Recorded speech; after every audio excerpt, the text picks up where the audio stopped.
கைகுட்டும் செஞ்சொல் பெருவாக்கும் பீடும் பெருக்கும் உருவாக்கும் ஆதலால் வானோரும் ஆணைமுகத்தினை காதலால் கூப்புவார்தும் கை. இப்போ இந்த நம்ம டாப்பிக்கில் வந்து என்ன பார்க்குறோம் அப்படின்னு கேட்டிங்கன்னா, ஆனி மாத ராசி பலன்கள் அப்படிங்கிறத பார்க்குறோம். ஆனி மாதத்தில் இந்த 12 ராசிக்கும் இந்த 12 ராசிக்காரங்களுக்கும் என்ன விதமான பலன்கள் நடக்க இருக்குது அப்படிங்கிறத பார்க்குறோம். இந்த ஆனி மாதம் பொறுத்த வரைக்கும் 5 ராசிகளுக்கு ரொம்ப நல்ல பலன்கள் அப்படின்றது இருக்குது.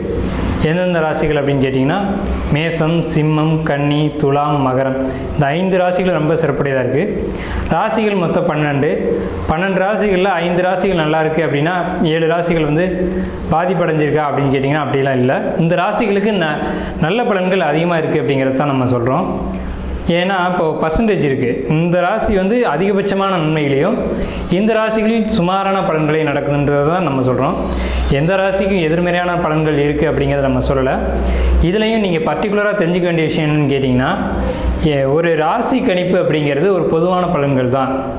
அப்புறம் ஏன் சார் பதிவிடுறீங்க அப்படின்ற மாதிரி உங்களுக்கு கருத்துக்கள் இல்லைனா, ராசி பலன் அப்படின்ற விஷயம் ஒரு 50% உங்களுக்கு நடக்க தான் செய்யும். அப்போது ஒரு 50% ராசி பலனில் என்ன இருக்குது அப்படின்னு நம்ம தெரிஞ்சுக்க வேண்டிய ஒரு விஷயந்தான். ஸோ அந்த அடிப்படையில் இதை நம்ம தெரிஞ்சுக்கிறோம். அதுக்காக ராசி பலனே தெரிஞ்சிக்காமல் இருக்கிறதும் தவறு. அதுக்காக ராசி பலனில் சொல்லப்பட்ட விஷயங்கள் தான் நடக்கும் அப்படின்றத மட்டும் நம்பிக்கிட்டு நீங்கள் பயணிச்சுட்டு இருக்கக்கூடாது. ராசி பலனில் சொல்லப்பட்ட விஷயங்கள் நீங்கள் ஓரளவுக்கு எடுத்துக்கணும்.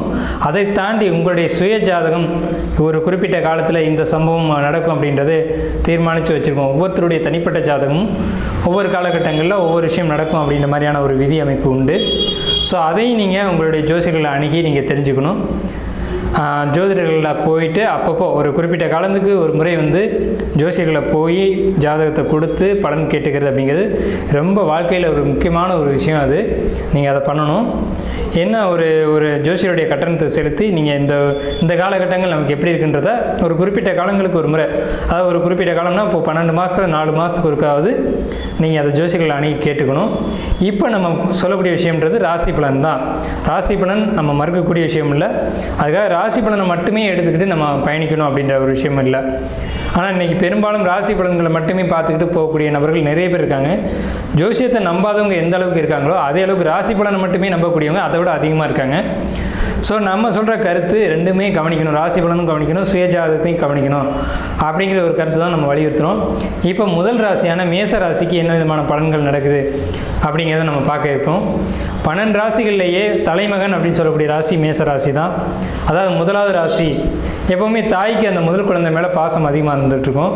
ஸோ அந்த அமைப்பில் தான் இந்த காலபுருஷ ராசி தத்துவத்தில் முதன்மையான ராசி மேச ராசி அப்படின்னு சொல்லலாம். அப்போ முதன்மையான ராசி அப்படின்னா இவங்க தான் குடும்பத்தை கட்டி காப்பாற்ற வேண்டிய இடத்துல இருப்பாங்க. தாய்க்கு எப்படி தலைமகனோ அதே போல் இவங்க வந்து ஒரு பெரிய மனித தன்மையோட, இப்போ ஒரு குழந்தை இருக்குது, ஒரு குடும்பத்தில் 3 குழந்தைகள் இருக்குன்னா அதில் கடைசி குழந்தை மேசராசியில் பிறந்துச்சுன்னா அந்த முன்னாடி பிறந்த 2 குழந்தைகளை விட கடைசி குழந்தை தான் அந்த குடும்பத்தையே தாங்கி வழிநடத்தி கொண்டு செல்லும் அப்படின்ற ஒரு அமைப்பு யார்கிட்ட இருக்குது. அது எது முடிவு செய்யுதுன்னா அந்த ராசி தான் முடிவு செய்யுது. ஒருத்தர் பிறந்த ராசி தான் அவர் யார் அப்படிங்கிறத தீர்மானிக்குது. அந்த அடிப்படையில் மேசராசிக்காரன உங்களுக்கு என்ன மாதிரியான குணங்கள் அதிகமாக இருக்கும் அப்படின்னு கேட்டிங்கன்னா, தலைமை பண்பு நிறைய இருக்கும். ஒரு இடத்துல விட்டோம் அப்படின்னா அந்த இடத்தை நிர்வகிக்கக்கூடிய நிர்வாக திறமை அதிகமாக இருக்கும். அந்த இடத்துல ஆளுமை செய்யக்கூடிய தன்மை உங்கள்கிட்ட அதிகமாக இருக்கும். ஆளுமை செஞ்சு வழி நடத்தக்கூடிய தன்மை, தலைமை தாங்கக்கூடிய தன்மை, எதுலையும் நான் பெரியவன் அப்படின்ற ஒரு தன்மை உங்களுக்கு கொடுக்கும்.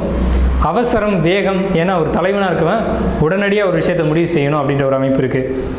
அவங்க போயிட்டு ரொம்ப பொறுமையாக ஒரு விஷயத்தை நடத்தி இருந்தாங்கன்னா அது வந்து அவ்வளோ சிறப்பாக இருக்காது. ஸோ அந்த வேகம், விவேகம், ஒரு செயலை செய்யக்கூடிய தன்மை இதெல்லாம் மேசராசிக்கிட்ட அதிகமாக இருக்கும். இது மேசராசிக்கான உண்டான ஒரு தனித்துவம் அப்படின்னு சொல்லலாம். இது வந்து மேசம் வந்து இப்போ ஒரு பதட்டமான ராசி, படபடப்பான ராசிலாம் சொல்லுவாங்க. ஸோ அந்த பதட்டம் படபடப்பை மட்டும் குறைச்சிக்கிட்டு வேகத்தை மட்டும் பயன்படுத்தினாங்க அப்படின்னா மேசத்துக்கு ரொம்ப சிறப்பாக இருக்கும். ஸோ இந்த மேசராசிக்கு இந்த ஆனி மாத கிரக நிலைகள் அப்படின்னு நம்ம பார்த்தோம் அப்படின்னா, முதல்ல ராசிநாதனான செவ்வாய் ராசியிலேயே ஆட்சி பலத்தில் இருக்காங்க, ஃபஸ்ட்டு விஷயம். ரெண்டாவது தனஸ்தானம் சொல்லக்கூடிய 2ஆம் வீட்டில் குரு பகவான் பகை வீட்டில் இருந்தாலும் தனஸ்தானத்தில் இருக்கிறது ஒரு நல்ல விஷயந்தான். அடுத்து 3ஆம் இடமான மிதுன ராசியில் சூரியன், புதன், சுக்கிரன் 3 பேர் இருக்காங்க. சந்திரனை பொறுத்த வரைக்கும் மட்டும் 2.25 நாளைக்கு ஒரு ராசிகள் அப்படின்ற விதத்தில் பயணிச்சுக்கிட்டே இருப்பாங்க. ஸோ இது சந்திரனுடைய வேக ஒரு பயணம் அப்படின்றது அப்படி தான் இருக்கும். சந்திரன் பயண கிரகம், வேக கிரகம் அப்படின்லாம் பேர் இருக்குது. அடுத்தது கன்னியில் கேது, கும்பத்தில் பாதகாதிபதி பாதக வீட்டிலே ஆட்சி பலத்தில் இருக்காங்க. 12ஆம் வீட்டு ராகு. இதுதான் இந்த மாதம் ஆனி மாதத்துக்கான மேசராசிக்கு உண்டான கிரக நிலைகள். அதாவது 15ஆம் தேதி இந்த தமிழ் மாதம் 15ஆம் தேதி தமிழ் 15 வந்துட்டு புதன் வந்து கடகராசிக்கு பயிற்சி ஆகிறாங்க. 22ஆம் தேதி சுக்கிரன் கடகராசிக்கு பயிற்சி ஆகிறாங்க. ஸோ புதன் பயிற்சியும் சுக்கிரனுடைய பயிற்சியும் இந்த மாதம் மிதனத்திலேருந்து கடகத்தை நோக்கி பயணிக்கிறாங்க. செவ்வாய் மட்டும் மேஷத்தில் இருக்க செவ்வாய் மட்டும் இந்த மாதம் இறுதியில் 28ஆம் தேதி ரிஷபராசிக்கு பயிற்சி ஆகிறாங்க. இந்த 3 பயிற்சிகளுமே இந்த மாத கிரகங்களுடைய பயிற்சி ரொம்ப சிறப்பான ஒரு விதத்தில் அமைஞ்சிருக்கு. வருட கிரகங்கள்னு சொல்லக்கூடிய ராசி பலனில் முக்கியத்துவம் கொடுத்து பார்க்கக்கூடியது வருட கிரகங்களுக்கு தான். அது வருஷ பலன்களில் வருட கிரகங்களுக்கு ரொம்ப முக்கியத்துவம் உண்டு.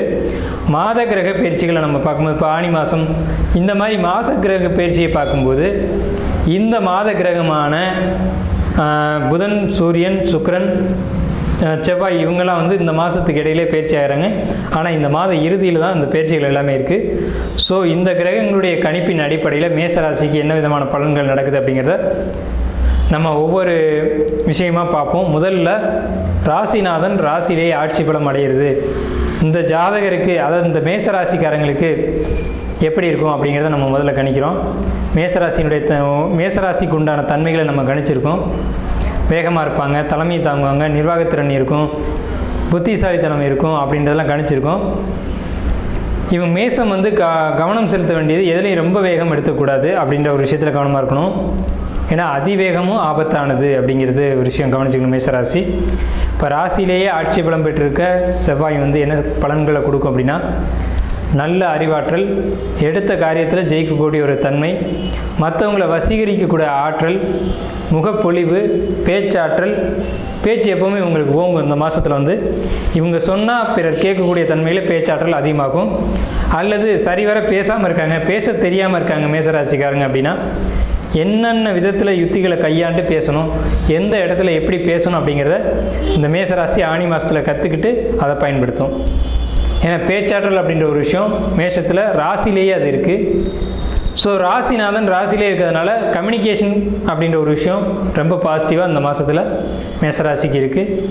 அதே மாதிரி எதையும் புரிஞ்சுக்கிட்டு அதுக்கேற்ற மாதிரி வளைஞ்சு கொடுத்து போகக்கூடிய தன்மை மேசராசிக்கு இந்த மாதத்தில் ஆனி மாதத்தில் இருக்குது. பிரச்சனைகள் வந்தாலும் அந்த பிரச்சனைகளை எப்படி கையாளணும் அப்படின்ற ஒரு தன்மையை மேசராசி இந்த மாதம் கவனித்து கொண்டு போகும். அடுத்து பார்த்திங்கன்னா 9, 12 கூடிய குரு பகவான் 2ஆம் வீட்டில் இருக்கிறது நன்மையா அப்படின்னு கேட்டிங்கன்னா மிகப்பெரிய ஒரு பாசிட்டிவான விஷயம் மேசராசிக்கு. 2வது விஷயம் நம்ம பார்க்குறது இந்த குருவுடைய தன்மைகளை பார்க்குறோம். பாக்கியாதிபதி தனஸ்தானத்தில் அப்படின்னு சொல்கிறதுனால கண்டிப்பாக தனவரவு தாராளமாக இருக்கும். தேவைக்கு அதிகமாகவே பணவரவு இருந்துக்கிட்டு இருக்கும். இவங்க பாக்கெட்டில் எப்போவுமே இந்த மாதத்தில் பணம் இருந்துக்கிட்டே இருக்கும். யார்கிட்டேருந்து பணம் வரணுமோ அந்த பணம் கரெக்டாக வரும். அதே நேரத்தில் கொடுக்கல் வாங்கலாம் சரியாக இருக்கும். அவங்களுக்கு மேசராசிக்காரங்களுக்கு வர வேண்டிய பணமும் வரும், கொடுக்க வேண்டிய பணமும் கொடுத்துருவீங்க. புதிய செலவுகள், ஆடம்பர செலவுகள் இதெல்லாம் இந்த மேசராசி இந்த ஆனி மாதத்தில் புதிய ஒரு நகை வாங்குறதா இருக்கட்டும், ஆபரண பொருட்கள் வாங்குறதா இருக்கட்டும், இந்த ஆனி மாதத்தில் நிச்சயமாக வாங்குவாங்க. இந்த தங்க விலை ஏறி இருக்க இந்த நேரத்தில் இந்த தங்க விலை ஏறினதுக்கு காரணமே குரு பகவான் தான். குரு பகவானுடைய பொசிஷன் தான். குரு பகவான் எப்போல்லாம் நல்ல நிலையில் இருக்காரோ அப்போல்லாம் தங்க விலை ஏறும். அந்த நிலையில் இப்போ தங்க விலை ஏறி இருக்குது. இந்த நேரத்தில் மேசராசிக்காரங்க நகை வாங்குவாங்கன்னு சொல்கிறீங்களே அப்படின்னு கேட்டிங்கன்னா வாங்குவாங்க. எப்படின்னு கேட்டிங்கன்னா, ஒரு பொருளுடைய விலை அதிகரிக்கும் போது அந்த பொருளுக்கான தேவையும் அதிகரிக்கும். ஸோ இந்த நேரத்தில் இந்த ஆனி மாதத்தில் கன்ஃபார்ம் மேசராசிக்காரங்க எத்தனை பேர் இருந்தாலும் நகை வாங்குவாங்க, இது உறுதி. வெள்ளி நகையோ தங்க நகையோ நகை வாங்குவாங்க. தங்க நகையை வாங்கக்கூடிய ஒரு அமைப்பு இந்த மாதத்தில் நிச்சயம் மேசராசிக்கு உண்டு. பணம் வரவு அதிகமாக இருக்கும்போது அந்த பணத்தை எப்படி சேமிக்கணும்னு யோசிக்கும்போது ஏன் நகையை வாங்கி போட்டுட்டா என்ன அப்படின்ற ஒரு எண்ணம் வரும். மேசராசிக்காரங்க நகை வாங்குவாங்க. அதே மாதிரி சொத்து, நிலம், வீடு இது வாங்கக்கூடிய அமைப்பும் இந்த மேசராசிக்கு இந்த மாதத்தில் உண்டு. அடுத்து பார்த்திங்கன்னா புதிய முயற்சிகள், நீண்ட காலமாக இருந்திருப்போம் இந்த ஒரு விஷயத்தை செய்யணும் அப்படின்னு முயற்சி பண்ணியிருப்பாங்க. அந்த விஷயங்கள் இந்த மாதத்தில் இந்த மேசராசிக்கு சக்ஸஸ்ஃபுல்லாக நடக்கும். இந்த ஆனி மாத தொடக்கத்திலே நீங்கள் பார்த்தீங்கன்னா தெரியும், நீண்ட காலமாக யோசிச்சுட்டு இருந்த விஷயம் நடைமுறைக்கு வரும். ஏன்னு கேட்டிங்கன்னா, இப்போ மேசராசிக்கு முயற்சி ஸ்தானம் சொல்லக்கூடிய 3ஆம் வீட்டில் 2 சுபகிரகங்கள், முழுமையான சுபர்கள்னு ஜோதிடத்தில் வர்ணிக்கப்படக்கூடிய புதனும் சுக்கிரனும் இணைஞ்சு மிதனத்தில் இருக்கிறது சிறப்பு. அதில் ஒரு விஷயம் இருக்குது. ஏன்னா 7 கூடையவனும் 6 கூடையவனும் இணைஞ்சு 3ஆம் வீட்டில் இருக்காங்களே, இது சரியாக வருமா அப்படின்னு யோசிச்சிங்கன்னா சரியாக தான் வரும். எப்படின்னு கேட்டிங்கன்னா, இந்த 6ஆம் வீட்டை குரு பகவான் பார்க்குறது, எதிரிகளை எப்படி ஜெயிக்கணுன்ற யுத்தி வந்து எப்பவுமே மேசராசிக்கு தெரியும். ஒரு எதிரி வராங்களா, அவங்கள இந்த வகையில் கையாளணுன்ற ஒரு சிந்தனை வந்து மேசராசிக்கு இருந்துக்கிட்டு இருக்கும்.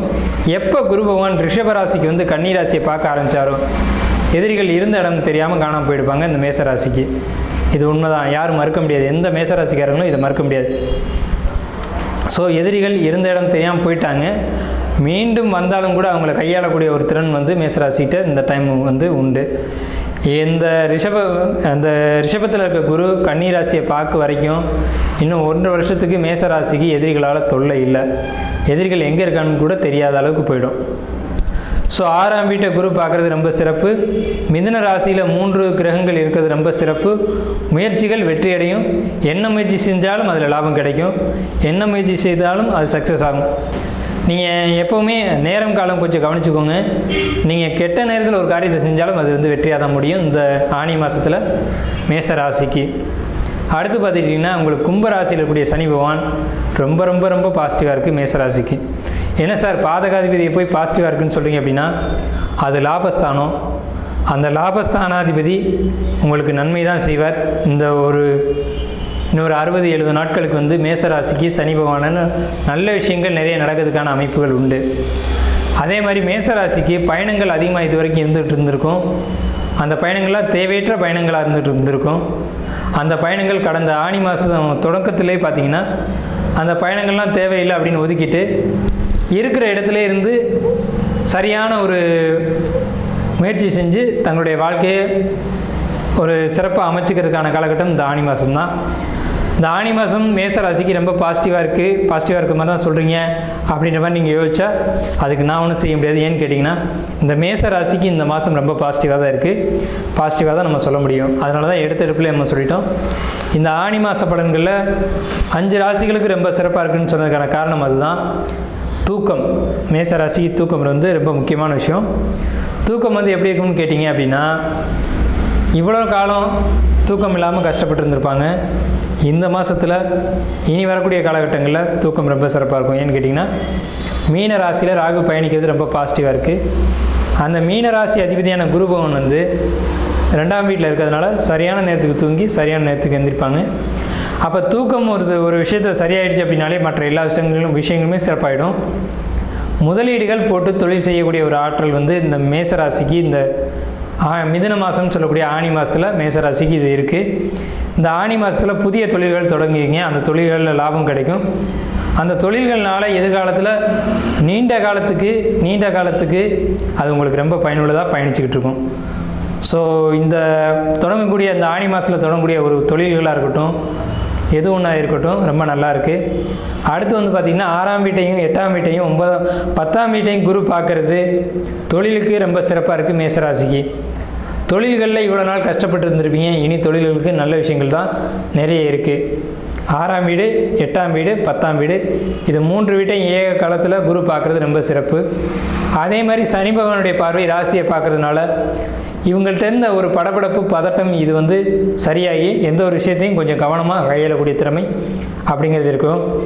5ஆம் இடத்தை சனி பார்க்குறதுனால வயிறு சம்மந்தப்பட்ட விஷயங்களை கவனம் செலுத்தணும். வெளியில் போய் சாப்பிட்றத குறைச்சிக்கணும்.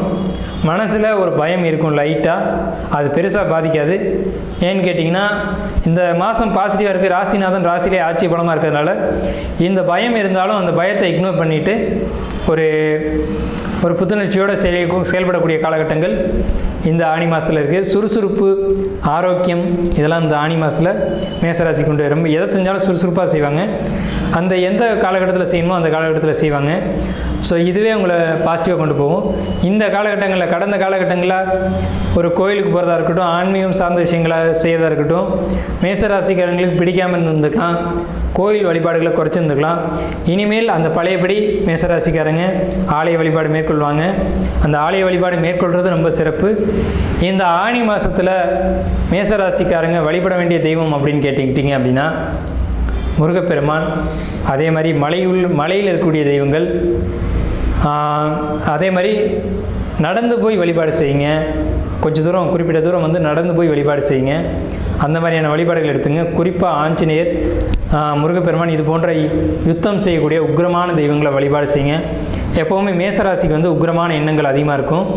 ஸோ அதை சனி பகவான் பார்க்கறதுனால அந்த உக்கிரம் வந்து கொஞ்சம் தணிஞ்சு தான் இருக்கும். நரசிம்மர் வழிபாடும் ரொம்ப சிறப்பு தான். முருகப்பெருமானுடைய வழிபாடு, ஆஞ்சநேயருடைய வழிபாடு, நரசிம்மருடைய வழிபாடு இதெல்லாம் உங்களுக்கு இந்த மாதத்தில் ரொம்ப பாசிட்டிவாக இருக்கும்.